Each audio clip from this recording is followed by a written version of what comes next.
Capes on the Couch podcast is for entertainment purposes only. Dr. Issues is a psychiatrist, but he is not your psychiatrist and does not have knowledge of your individual situation. For any personal mental health concerns, please consult your own healthcare providers.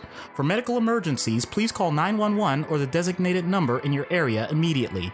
Remember that you are not alone and help is out there.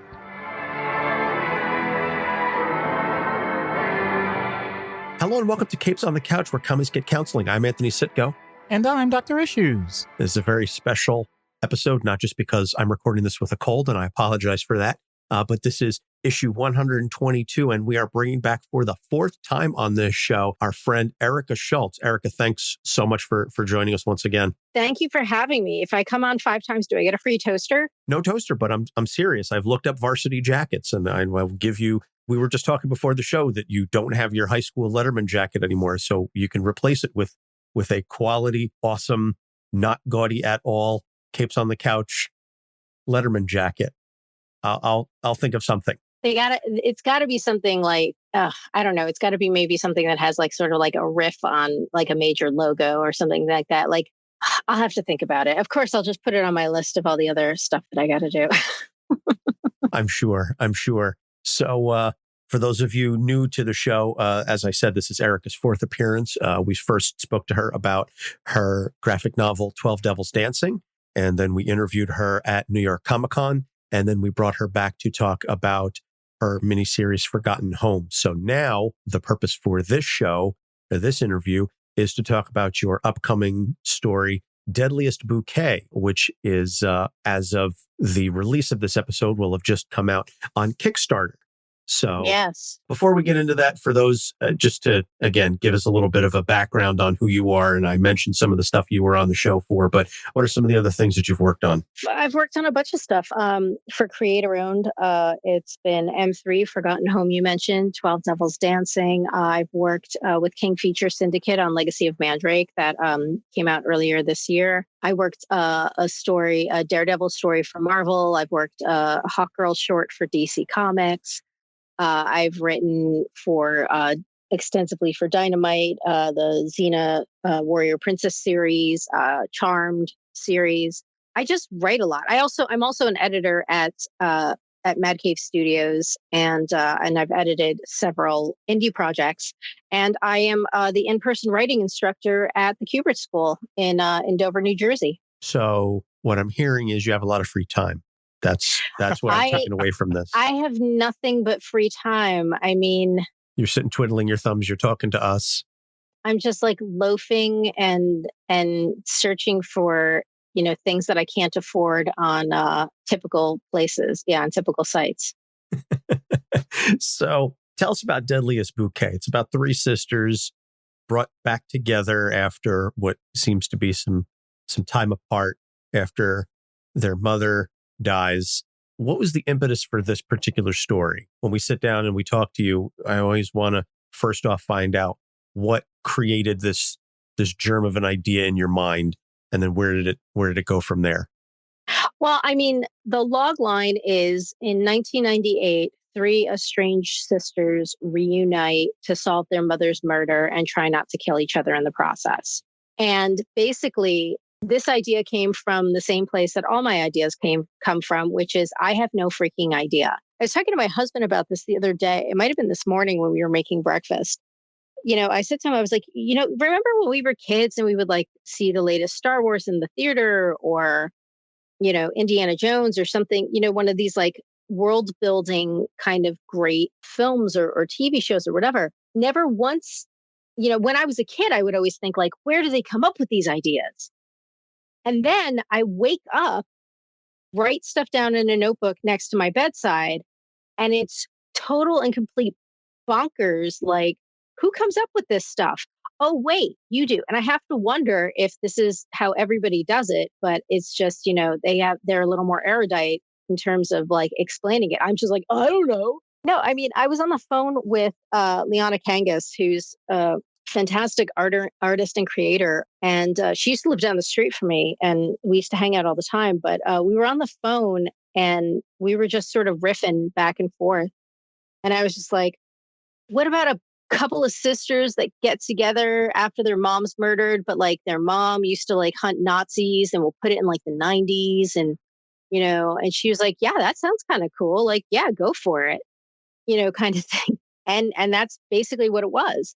And it was a few years ago. The problem with this story was that I had built this huge backstory for everyone. So you have the three sisters, you have Rose, Poppy, and Violet, their mother, Jasmine. And then I'd given this huge backstory to Jasmine about how she was born right after World War II ended. And her parents, Dahlia and Leif, were actually part of the French resistance. So I had these sort of three generations of kick-ass people. And I kept starting and stopping the story different ways. Like at first I was like, oh, I'm going to tell three story arcs. I'm going to tell the story arc taking place in World War II, and then the story arc after World War II. And then, the story arc where Jasmine, comes to America and gets married and everything. And I kept getting sidetracked.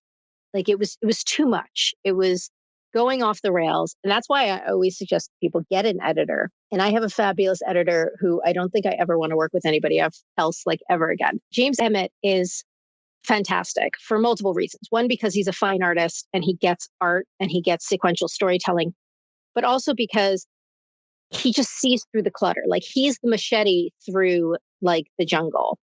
And so when I brought him on, I said, look, James, I'm going to send you a Dropbox link and you're going to hate me because it's going to have basically fragments of scripts. First, when I started it this way, I told the story from Rose's point of view. Then I told the story from Jasmine's point of view. Then I had a subplot with a Holocaust survivor that lived next door. Like I had all this crazy stuff and I didn't know which way to go.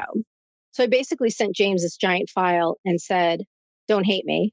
And he said, all right, give me some time. And he read through everything. And he said, okay, take this from that from that from that, put these things together and tell the story from this perspective. And that's your main story. You'll have flashbacks of the World War II stuff. You'll have flashbacks of Mom Jasmine teaching the girls and training them, but don't get in the weeds with that. The story is about these girls, their love-hate relationship with their mom, and their love-hate relationship with each other. That's your story. That's what you focus on. And I'm like, holy crap. Now I see the path.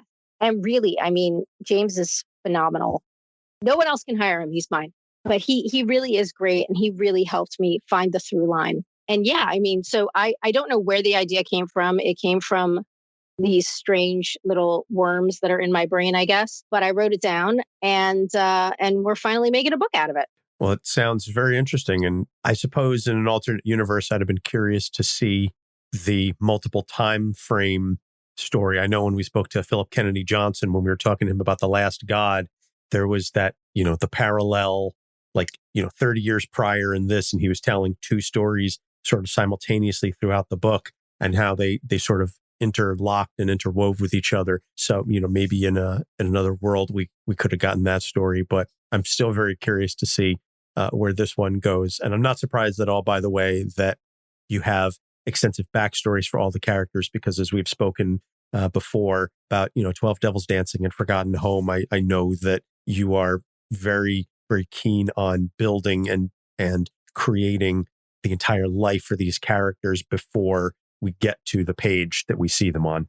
Yeah. What I'm about to say is not necessarily a question, just a commentary. Like, it's amazing where in terms of even reading just one issue of this, I recognize once again, as I've said before, these are characters, but they're people. Once you recognize them as people, then you just dive in. It just helps so much, as opposed to, I know you said there are fragments here and there, but honestly, Erica, when I hear you talk about these fragments, I think to myself, okay, but then you have the personality behind these characters, and then obviously any interactions they have, that's where the story gets interesting. So, I just wanted to give a lot of credit for that, for the fifth millionth time that I've probably done that.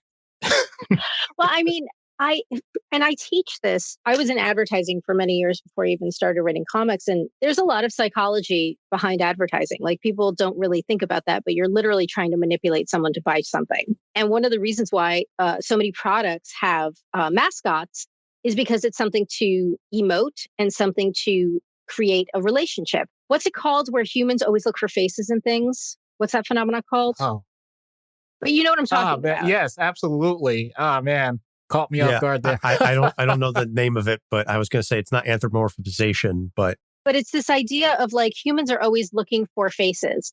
So that's why to sort of find a connection. So like that's why I think of so many brands that have mascots, whether they're animal mascots or human mascots, they have a face and you can then relate to it.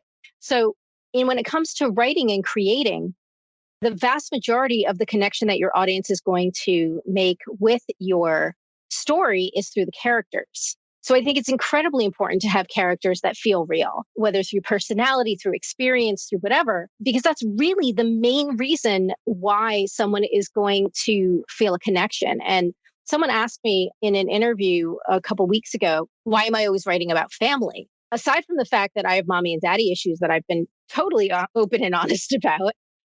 So maybe this is like some type of like therapy and catharsis for me, but also because family is something that everyone can relate to, even if it's not a biological family, even if it's a found family. I would hazard a guess to say everyone can relate to that. Everyone can relate to some type of relationship with another person, whether it is a brother, a sister, an uncle, an aunt, parents, grandparents, somebody that really was an influence on you and also helped guide you, but also, was there and had this sort of like unconditional caring for you.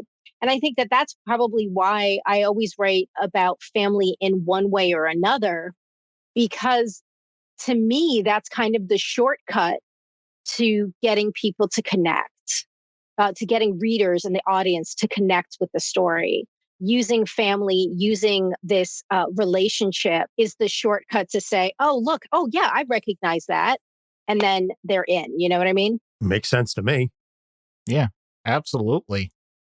So good. Now you tell my students. No, I'm just kidding. So before we get into the story, this is being supported by a Kickstarter. Why go through Kickstarter as opposed to a direct label or an indie distributor? Why go through Kickstarter? So that's the $64 million question. There was a publisher that was interested in the book. And unfortunately, when COVID hit, it sort of kiboshed those plans. And I didn't want to then tell Carola and Gab, who are the two artists. Carola Borelli is the line artist and Gab Contreras is our color artist. I didn't want to turn around and say, hey, remember that project that I asked you for your availability and basically like promised you 5-6 months worth of work? Well, guess what? Hope you can find something to fill that time. I'm a freelancer and I understand how that is. I understand balancing projects and I understand that it's feast or famine. The other reason why we went to Kickstarter, there's actually two reasons. One was because James has done multiple Kickstarters for indie books, for 451, for a bunch of different publishers. And I really, I have a lot of faith in him and his knowledge. And also, he basically said, look, this is completely doable. We can do this. And lastly, because I had started and stopped this story so many times, I felt like I really wanted to see it through to the end. I finally found the through line. James finally helped me find the through line. I wanted to see it to the end. I didn't want it to go back in a notebook and collect dust for another 3-4, however many years. So, I mean, I'm finishing up the fourth script. It's going to be 5 chapters as an OGN, as an original graphic novel. And I'm finishing up the fourth script now. And then it's the fifth script and then it's done. And then I can finally say, oh, good. I finished it. Like now I feel accomplished with it as opposed to sort of this like nagging, idea in the back of my head that still wants attention. I know Doc is like, you hearing voices, Erica? Nah, don't worry about that. We've spoken to enough writers. We understand. We've consulted with ourselves and we understand. Yeah. That too. So what inspired the setting? Because I know that the book opens up and Doc and I being from North Central New Jersey, where in North Jersey are we? Because the book opens up in North Jersey. And so as a Jerseyan, I'm like, so where? Okay, so I grew up in Teaneck, and in Teaneck, there's something called Tri-Town, which is Teaneck, Englewood, and Hackensack. Hackensack is the county seat of Bergen County. So I didn't want to say Hackensack or Teaneck or Englewood. I just said North Jersey. because I didn't want to get too specific. I also didn't want somebody to turn around and be like, oh, well, that building isn't in Teaneck, or that building is like, I didn't want to deal with, somebody's always looking to pick a fight about something. So I didn't want to give them the ammunition. So I just said North Jersey. And we just refer to this as the township of North Jersey, basically. But it's an amalgam of Tri-Town in Teaneck, Hackensack, and Englewood. It's basically an amalgam of that. So there's some Essex Street in Hackensack, which is like a main drag. There's some Cedar Lane in Teaneck. There's some Main Street in Englewood. I would go on Google Maps and I would, take screenshots of things. The Midtown Bridge in Hackensack does make an appearance. So I will say that. And so does the Hackensack River. They make an appearance in issue 3. Some eagle-eyed people will figure out, oh, this is probably like Teaneck, Hackensack kind of area. See, you shouldn't have said that. Now I'm actually going to take the time, because I did part of my training at Hackensack Medical Center. So I have a little bit of familiarity. I will. So you know Essex Street. Yeah, I will gladly point that out if I see it. But yeah, I mean, I didn't want to be so specific that somebody was going to turn around and start pointing the finger that I wasn't doing everything justice. So I was like, you know what? It's a fictional town based on a specific group of towns, Tri-Town. So it's like Westview, New Jersey from WandaVision, which doesn't exist. Westview doesn't exist. In the comics, I think they lived in either Leonia or Fort Lee. They lived in Leonia, which we spoke about when we did the episode on Wanda and Vision's relationship. And I was like, why didn't they just go with Leonia? Because Leonia is right next to Fort Lee, and because of all the traffic that's going to the bridge. So that's fine. And because remember what happened when they shut down all the I don't want to get into that, because I work for the state government in a transportation. Okay, but remember, all I have to say is remember the shit storm of that. Could you imagine if they had trucks blocking everything in order to shoot? Things would have gone insane. Well, the other thing is, I think Westview is based from the shots that I was seeing. Westview is definitely based in Burlington County, but I digress. So, geography notwithstanding, 1998, very specific year, very particular aesthetic. Yes. What led to that being the year that you were setting this? So we're all about the same age. So 98, I was finishing my junior year, going into my senior year in college. And it was a very sort of interesting time, because you were coming, first of all, for like clothes, for fashion, for music. And there was kind of this weirdness that like we started hearing about this thing called Y2K. And we had no idea really what it was. We had no idea what we were afraid of, but we were basically told that we had to be afraid. And there was this weird kind of eeriness. And I know that when I write it, I'm kind of writing it into it. It's not coming across as overt. But like, if you know that I'm writing it with into it, then you'll kind of feel it as you go. But just a random person picking this up is probably not really going to notice it. But it was part of my mindset as writing this. But like the late 90s, like you were coming off of grunge. We've got like Temple of the Dog and Soundgarden and everything. But then you also have like this sort of enthusiasm for the new millennium. Like, what's that going to be like? And you're getting sort of like, you're then sort of shifting again from like the angry, angsty grunge alternative to something like kind of more poppy, kind of Britney Spears, Christina Aguilera kind of thing.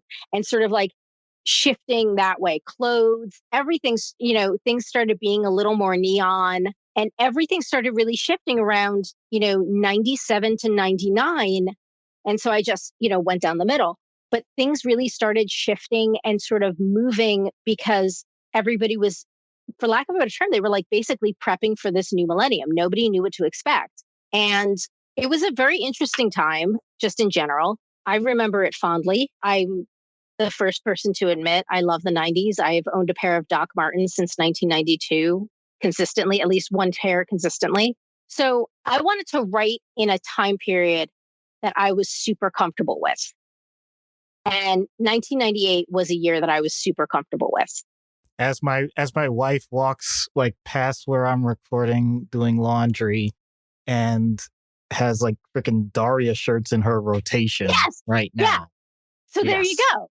So that's exactly what I'm talking about. Like, Yeah, Doc and I graduated high school in 99. So we're well acquainted with that time frame. Everything that you're describing, we're a little behind you age-wise, but we're essentially contemporaries. We get it. Totally. Yeah, well, I mean, I graduated college 99, but like that's the idea. That's like the aesthetic for it. And it really just informs a lot of other things. The other thing that I wanted to do and take it back into the 90s is for the story aspect. One of the things that I hate about cell phones is they're a crutch when you're writing. You literally have a computer in your pocket. And some storytellers will take that and sort of advance the technology to be able to like, oh, with my cell phone, I can, look at a fingerprint and go to VICAP and look things up and blah, blah, blah. I wanted this to be as analog as possible because this is a murder mystery and there is a whole slew of suspects. And I didn't want it to be over really quick. I wanted to be able to stretch that tension out. The entire story literally takes place Saturday night and ends Friday morning, the following Friday morning. So the meat of the story goes from Saturday night to Tuesday night into Wednesday morning. That's the meat of the story. And then the epilogue happens Friday. And I didn't want it to be this, we're going to solve this murder super fast because cell phone camera caught somebody or high def cameras on the side of one of the buildings caught somebody and blah, blah, blah. No, I wanted this as analog as possible. I didn't want people to be able to pull out a computer or get in touch with somebody super fast. And the way that I came up with that idea was that when I was watching Umbrella Academy takes place in 2019, but there are no cell phones. And you see the characters talking on payphones on the street. And I was like, you know what? I love that idea. I love that. And it worked for Umbrella Academy. And yes, that's obviously a fantastical story. But I figured, why not just set this in the 90s? And also, it had to take place in the 90s in order for the ages to line up, because Jasmine was born right after World War II, and Jasmine's parents were part of the French Resistance. So even though Jasmine's mother joined at the age of 17, it still had to line up in terms of years and be plausible, because we're banking on the World War II as sort of like our anchor point. Fair enough. Although they did have cell phones in 1998, and I'm hearing that the Nokia ringtone in my... Yeah, they were dumb phones. They were dumb phones. They were indestructible bricks, okay, compared to the piece of shit Samsungs that we have now, or an iPhone. Yeah, you had cell phones in 1998. You also had to wait till 9 o'clock. So you were counting your minutes. You didn't get free nationwide calling. You were waiting till 9 o'clock to make a phone call because that's when you had free airtime. Like there were so many restrictions to cell phones. You had to pull up the little antenna, that kind of thing. I wanted there to be obstructions. I wanted there to be technical obstructions to tell the kind of story that I wanted to tell. Oh, I know. I'm just joshing with you, although now You're just being a pain in my ass. Well, listen, we've done this enough times. I know. And now I'm I'm remembering back to when I was in my dorm room and having to call my parents in the room phone after 9 o'clock and let it ring and then hang up. And then they would call me back so that, I wasn't spending, it wouldn't cost me anything to make the call, and then they could call me back. Yeah, I don't know what you guys are talking about. I had all the internet stuff and everything that, someone just called me and it just got disconnected. I'm sorry. Let me change my parents' line. Oh man, this is bringing back so many memories, so much nostalgia. We're just going to play the sound of a 56K modem underneath this discussion. See, I didn't get a cell phone until after I graduated college. I got a cell phone for Christmas. It was December 1999. I got a cell phone, and then I immediately moved to Brooklyn, and I could barely use my cell phone because it was a 201 number. And even though I had a house phone in Brooklyn, my roommate, if my roommate had to call me, she would always have to call me late because it was a 201 number and our Brooklyn house phone was a 718 number. It was those darn area codes. Area codes mean nothing now. Back in the day, man, telling you. Oh, yeah. I remember. So now that we've alienated anybody, listening to this episode born after, 1988, let's get into the crux of the story then. The three sisters. I want to start off, and I love the nicknames that you gave them. Violet. Of the three, she's the one that, to me, has the largest personality. She's very aggressive overall. She's a pure sociopath. Thanks for coming out and saying it, because that's what I was going to suggest. It's by design. It's absolutely by design. She is a pure sociopath. Yeah, she shows up and she's like, okay, let's find the person who killed my mom. And I'm also willing to sleep with anybody. It seems like she's just takes what she wants, consequences be damned. Yeah. She's very true in the sense that if she's bored, she'll pick a fight, even if she's going to lose it. She is very true to herself. The one thing that I can say about Violet is that she will take her licks. She will.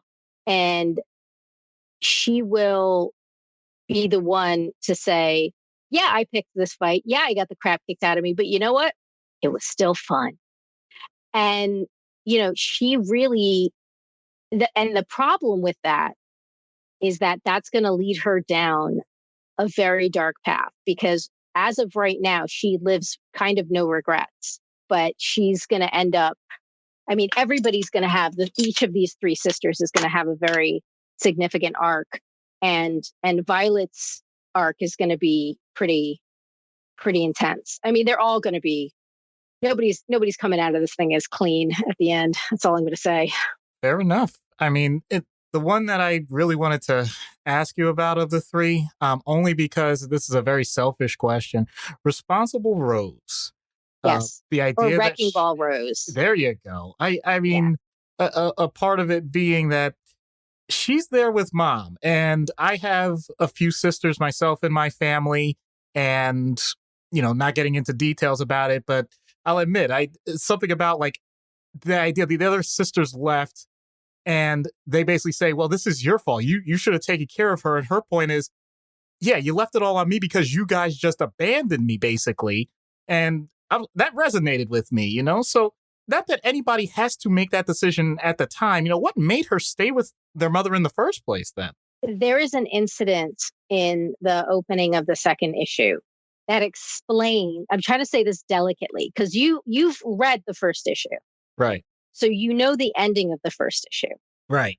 And that incident at the end of the first issue is explained.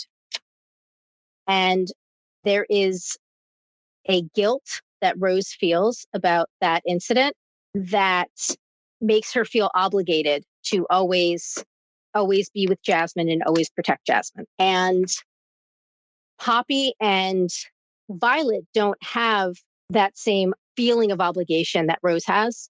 And that's something that really informs Rose's decision to stay. Also, when you're the oldest, there's sort of like this expectation of being the responsible one. There's this expectation that you're going to help mom and dad out. There's all these expectations, and Rose begrudgingly takes them because of that guilt that she feels, but also because she feels like, well, this is what I'm supposed to do. And that's something that this story has a lot of, this idea of who am I supposed to be versus who I really am versus who I want to be versus who should I be. Yeah, well said. Questions I think we all struggle with on a daily basis. So it's interesting that you say Rose is the oldest, because I was never admittedly clear on who the oldest, what the birth order is, because they all seem roughly around the same age.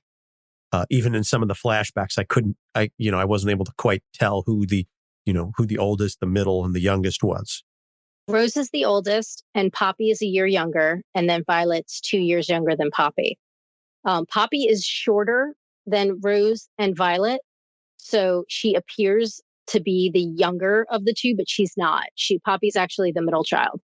Poppy was the one that decided that when she left, she was going to leave this sort of crazy dysfunctional family this very unorthodox upbringing, and she was going to move out and get a family of her own. And she was going to have a husband and 2 kids and the white picket fence. And that's something that happens with a lot, if people grow up with trauma, and Doc, I'm sure you can speak to this, but people who grow up in traumatic, dysfunctional families, they have this want to sort of leave and reinvent themselves.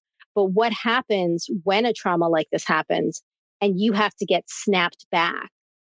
And that's basically what Poppy Rose is dealing with, the guilt that mom died on my watch kind of thing. Poppy's dealing with, well, I thought I escaped all this craziness. Now I'm coming back with husband and kids in tow. I don't want them to know what my life was really like. And Violet is just like, well, you know what? I'm here because despite my devil may care attitude, I really do love my sisters. As much as Violet acts like she doesn't give a damn about anything, she loves her sisters to death. Literally, she loves them to death. I mean, why else would she have that tattoo? If she didn't really care about her family and didn't really love her family because it's the only thing she's known, then she wouldn't have immortalized her sisters on her arm, in perpetuity. So you see the round robin of anger and sibling rivalry and bickering and everything. And I'm one of 3, so I get that. There's this, constant alliance swapping on a dime when you're one of 3. When you're just 2 kids, you have each other, but when there's a third one, the third one is always sort of like leaning back, being like, okay, like almost like watching like a game of double dutch, like when do I jump in kind of thing. And there's a constant like 2 ganging up against 1. And there's going to be more of that throughout. I mean, it's a story about kind of these 3 action heroes, if you think about it, but there's a good deal of action, but there is also a good deal of drama and a lot of sort of like character turns, I guess. Put it this way, my psych minor really came out with this one. I mean, maybe even more so than 12 Devils. Wow, that's an incredible feat then. Maybe even more so. Yeah, than that says 12 a lot. Devils.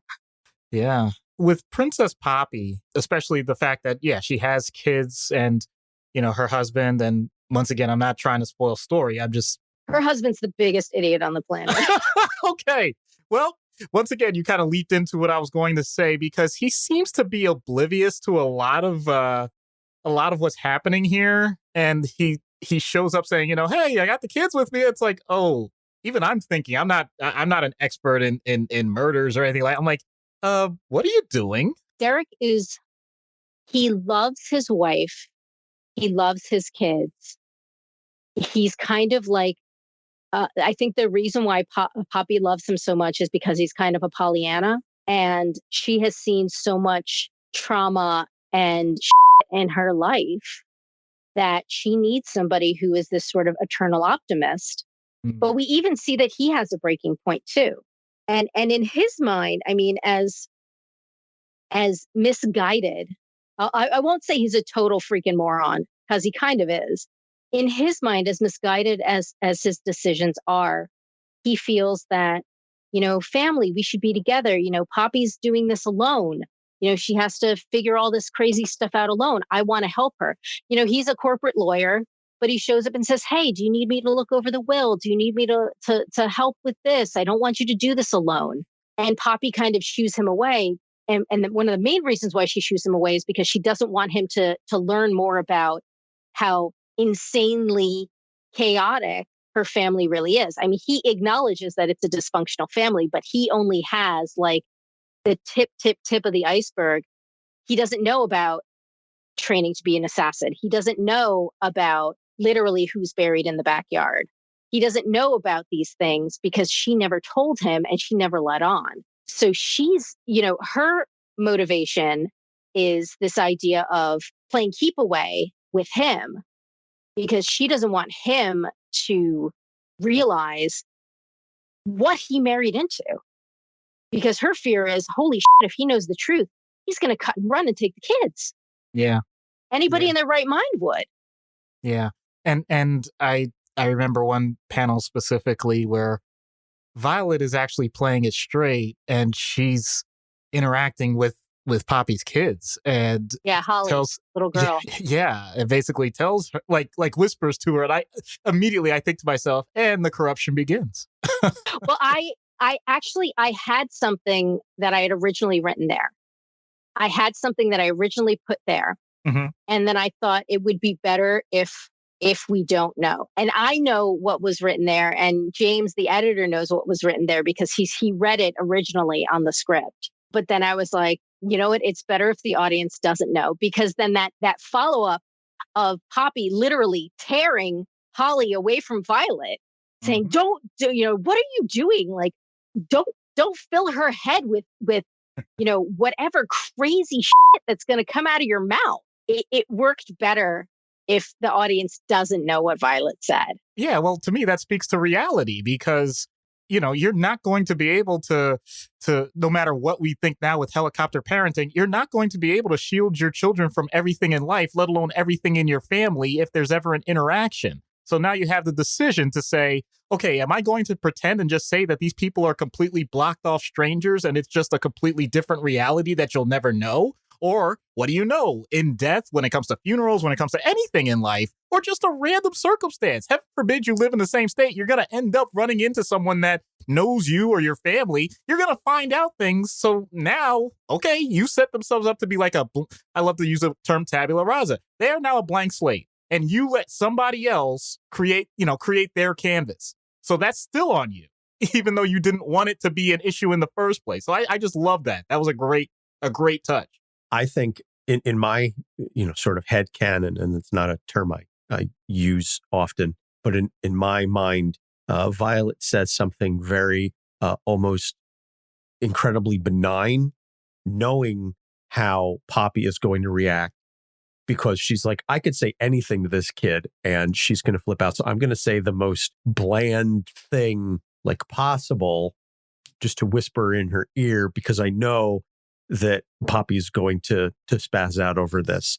And by the way, getting back to Derek real fast, just reading him, I kind of almost envision him like a Ralph Wiggum. He's smarter than Ralph. He's smarter than Ralph. I'm in danger. No. I think he comes across educated, but he's not savvy. He's not street smart. Yes, that's fair. My mom has 3 master's degrees and she's absolutely brilliant. She can field dress a bullet wound at this, in the middle of a nuclear war, because she was a brilliant surgical nurse. But then she'll call me about how to text on her phone, kind of thing. So, I mean, there's a savviness to it that he just doesn't have. So let's talk then about Jasmine. Now, there's obviously a major moment towards the end of the first issue, and I don't want to completely spoil it, but what led to her making the decision to, say, cover things up? It directly has to do with Rose and why Rose is indebted to her. So it has direct correlation with Rose. And I'll say right now, this is not a feel-good book. This is not like a happy, fluffy book.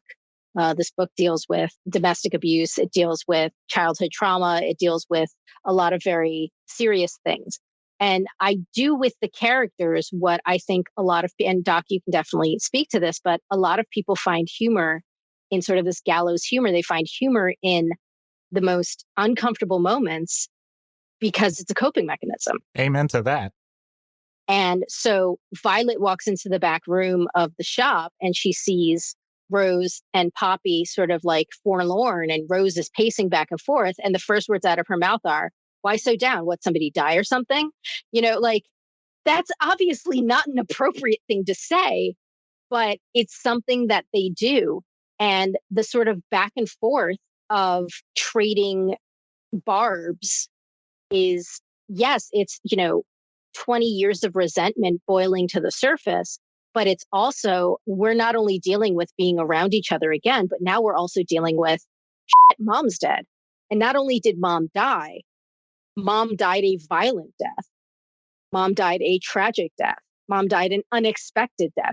when somebody's in in hospice, when someone has cancer or terminal illness, obviously the passing of them is tragic. Obviously, I'm by no means saying that it's not, but it is expected. You have time to prepare. You have someone who's in their mid to late 40s who's taken tragically this way, taken in a traumatic way. There is no preparation for that. And therefore, not only are you dealing with this idea of, okay, we've got to come back for this funeral. Well, not even before the funeral, figure out what the hell's going on. But now I'm stuck with my two sisters that I literally tried to escape, but I have to be here because it's the right thing to do. And, and there's a scene in the first book where Jasmine says to Poppy, family is everything. And sometimes family is keeping secrets. And sometimes, you make concessions, but family is everything. So even though Violet up and left, she still came back. And she says that if I didn't give a shit, I wouldn't be here. Yep. And I think that's really important. This idea of, as much as I really hate being in this room with you two other ladies, you're my sisters and I love you and I'm here because it's my obligation. Yeah.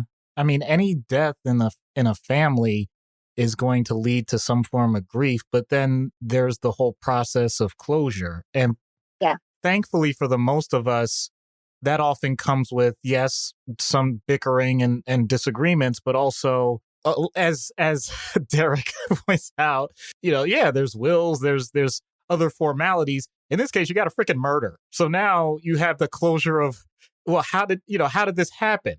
And so now you're reopening things that were previously closed. Each sister probably in their own head thought, hey, I got this book closed and I can move forward, and it just gets all ripped apart. I can't picture for myself how I would feel in that moment, but yeah, each one of them definitely has all of the emotions tied that you would expect between anger, sadness, as you said, sometimes the gallows humor, all of it. It all comes together. And the thing is, none of it's ever going to be perfect. There is no right way or wrong way. Well, I guess if it results to violence in real life, it is the wrong way. But other than that, there really is no wrong way in terms of how you feel. It's just what you do with it afterwards and how long that lasts and, how the rest of your life goes. Exactly. I was going to say that the feelings are always valid. It's how you choose to act upon them that dictates what constitutes good or bad reactions. But I don't think anybody's going to take the feeling away. Yeah, it's however you're feeling externally manifests. And, as you see at the end of the first issue, Violet's is to literally start a fight in a bar. but I mean, and Poppy and Rose have an emotional moment when Poppy returns to the house. It's literally this big, old, gorgeous Victorian house that is obviously in disrepair. And Poppy makes the point of saying, like, it doesn't look like it's changed. And if it hasn't changed, then that means that all the ghosts are still there. That coming into that house, like stepping into that foyer, and the big reveal at the end of the issue, that sort of match cut, for lack of a better term, seeing what happened there, really just knocks the wind out of her. Yeah. And I've actually had that or seen that of other people working in various hospitals where someone will come in pre-COVID to visit someone in the hospital, and then out of nowhere, they'll just have like this look on their face, and someone will say, well, what's wrong? It's like, well, this is the first time I've been in this building since, insert event, like my mother died, or it could be positive, like, this is where I had my first child, or whatever it is. And yeah, so the idea of not just past people, which of course is the most important thing, but also just locations and all of the things that can echo nostalgia and just bring so much. And for some people it's a catharsis, for some people it's just absolute chaos. But either way, that's the thing. Our emotions don't lie. They just provide more information. And what they do is they provide more information, but then that's something else you have to process. That's something on top of everything else that you have to process. And it's, it's this sort of this overwhelming thing of like, when is enough enough? Yeah. And all three of these ladies are going to reach their breaking point, and you're going to see it, and it is not going to be pretty. And it's basically going to, you're going to be basically seeing people break down and then try and rebuild themselves. And it's not going to be neat and tidy the way, it's not a sitcom. Right. I was going to say, I think, well, I know I appreciate that always, but I've had several conversations with Anthony in general. And when we have done projects together, or when I've read things that he's written, one of those things that we think is the greatest testament to a story arc is, what do you do when a character is broken down? What do you do when they're at their, at their quote unquote, breaking point or lowest point, and what's left when everything is burned and you have to rebuild from the ashes? Because I think that defines the core of a particular character. When you take everything else away, when you strip away the facade, when you strip away everything else and you break them down to their base level, what's left, that essence really defines who they are. And Doc, I know, the project that we were talking about, and Erica alluded to the guy over my shoulder, Moon Knight, earlier, when I was working on that script, that's what it came down to, is breaking down characters and taking everything else away and forcing characters to make those decisions that they would not have made otherwise had they had no other options left. And seeing who you are in the dark is another common expression. Who you are in the dark, who you are when you're the only one who's going to see the results of your decisions. When you're by yourself and you have to make a choice, what does that say about you? You can make the easy choice, or you can make the hard choice. And so I am always a fan of stories where characters are stripped down to that essence and forced to make those hard choices. So I am very much looking forward to seeing what these ladies have to go through and how it's going to shape and redefine them. So, we're going to wrap this up. But Erica, first off, as always, thank you so much. What are some of the bonuses that folks can get by backing the Kickstarter? Well, you can get digital copies of the book. You can get print copies of the book. It's going to be a 120-page graphic novel. You can get, there's going to be pins. There's going to be a beautiful print by Elaine Grace. There's going to be temp tattoos of Violet's tattoo. There's the option of getting drawn into the book, which is pretty cool. There's a tier that I can do a script review for you, and I'll edit a script for you. The gorgeous cover by Kevin Wada. I didn't even talk about Kevin. Kevin Wada did a fantastic cover. Kevin Maher did the terrific logo. And we're actually even going to have, at a certain tier, if we get enough people, we're going to have sketchbooks with that cover by Kevin Wada. So that's going to be really awesome too. Yeah, I was going to say the one thing that we didn't really talk about was the art. We were spending a lot of time obviously talking about the story, but I thoroughly enjoyed the artwork in this, and Kevin Wada's work is fantastic. I've been a big fan since he did the She-Hulk covers for Charles Soule's run going back several years ago. That paint style, it's very distinctive. Watercolor, yeah. Yeah, watercolor, very distinctive style that Kevin has. And then how did you end up, hooking up with Carola Borelli and Gab Contreras, the interior artist and the colorist? How did you end up, finding them? Gab I had known for several years, and we had sort of tangentially worked on similar projects together. And I really wanted to work on a project directly with her. And so I reached out about her availability, and she was available, and I was thrilled. Carola Borelli had worked on a book called Destiny New York by Space Between Entertainment, and the writer and creator is Pat Shand. And I really enjoyed Carola's work on that.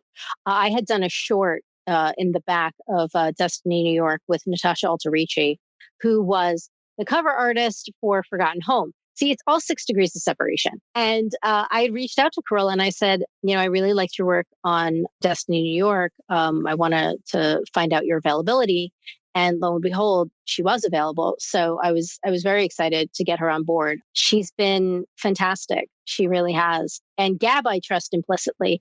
One of the things that I was talking about with another artist the other day was this idea of like, sometimes when people color, they sort of over render things and everything almost starts looking like it's like plastic or it's like metallic, even like skin tones and stuff. But Gab really just has like the lightest touch and really just enhances everything. And that's really what you want with any collaboration like a comic is you want to have a good script, a great line artist who's going to elevate that script, and then a phenomenal colorist who's going to elevate that line art. And that's what you want is you just want to sort of add the layers and it just making it better and better and better. So I've said this a million times and I'm going to keep saying it. I am incredibly lucky to be able to work with some amazingly talented people. And I've been so lucky, even in my licensed work with the teams that I've worked together, but definitely on my creator-owned work, I've been very, very lucky in the teams that I've gotten to work with. Just very talented people, very collaborative people, and people who really just want to take the work and just elevate it to the the best that they can do. Awesome. Well, it definitely comes through in the first issue, and like I said, very much looking forward to reading the other 4.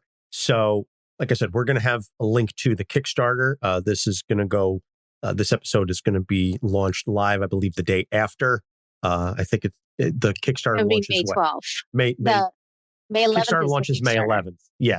This will go live on May 12th. So, and it will go for how long? The Kickstarter is for 35 days. We have a $20,000 ask, which I know everybody's like, why are you asking for so much? Because it's a 120-page book. It's not just, one floppy. It's the entire series.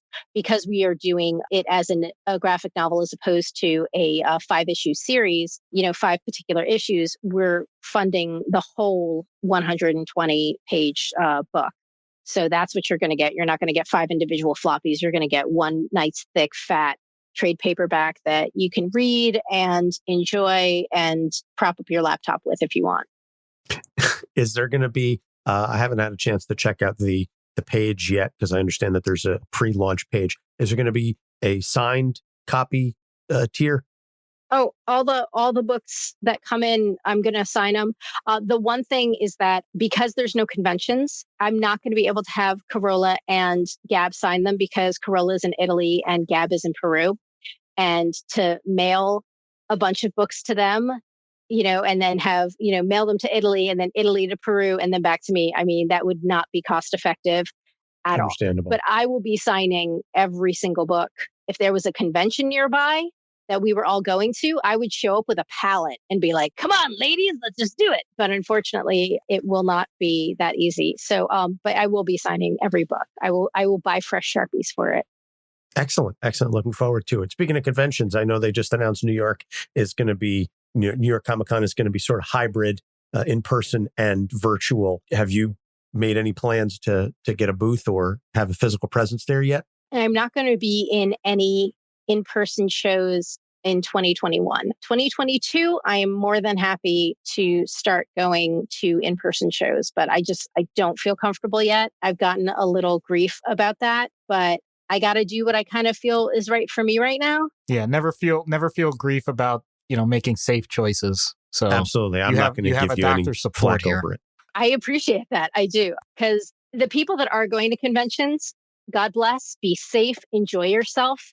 And I hope that the creators that are there, I know that it has hit a lot of people in the wallet, and I understand how scary that can be. But honestly, I don't feel comfortable yet. But I am, all the conventions that I was invited to, I said, please invite me back for 2022. I will happily come back for 2022. Just because I need to feel like I want to be there. I don't want to feel like I'm going to a show and I have to be there.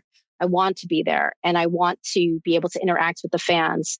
I don't want to show up with a chip on my shoulder. Do you know what I mean? Are you going to do any virtual shows then for 21? Anybody who is doing a virtual show and wants to have me on, I am more than happy to do a virtual show. I did tons of virtual shows last year. I did San Diego was virtual. I did New York. I did Mainframe Comic-Con. I did a whole bunch of shows last year that were virtual, and I'm more than happy to do them this year or even next year if they're doing more virtual shows. My mic is always on for that. Con crud is always bad enough. Also, it doesn't help that in like 2019, the last New York Comic-Con that I was at, I got pneumonia. So that didn't make me feel too great. Oh, no.